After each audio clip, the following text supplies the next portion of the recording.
Subukan naman natin sa super kulot na gupit itong mulit, mga master, no? Ito, gumamit tayo number 2 guard para gumawa tayong pattern. Super kulit ang buhok ni Suki. Bagay na bagay. Napakaganda ng pagkakakulot. Then dito, 0.5 clipper guard. Unti-unti na natin burayin ng kanto, mga master, no? Then dito, 0 open lever para tuluyan na mabura yung dark or broke hair, mga master, no? Napaka simpleng gupit pero may dating. Try lang natin dito sa kulit na yung bullet. Maganda rin naman pala ang kalalabasan nito, mga master, kasi wapo si Suki. And maganda yung texture, yung pagkakulot niya.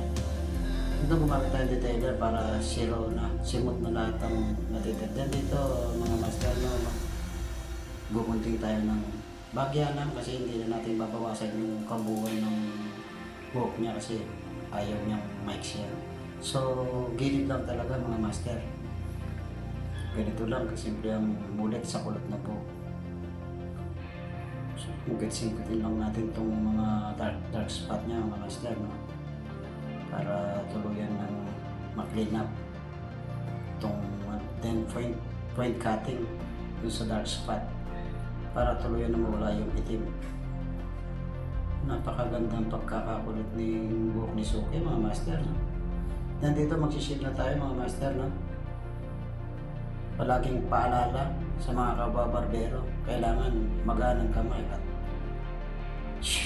super gaan at banayad ang hakot sa laba para hindi masugat ang mga Suki natin, mga master, no? Mga kapwa ko barbero. Ito, mga master, malapit na matapos dito. Then nagpakorte para siya ng kilay, mga master, no? Ayan, nagpalinis ng kilay. Itong si Suki, gusto niya lagi malinis ng kilay niya, nakakorte dito sabay sa pakupit niya para guwapo daw lalo.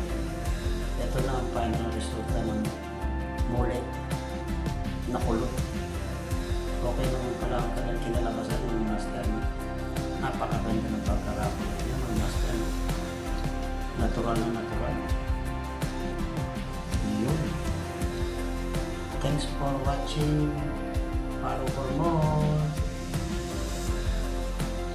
Napaka-angas na mulit for curly hair. Yun. Design ka sa kailan. Suki. Thanks for watching.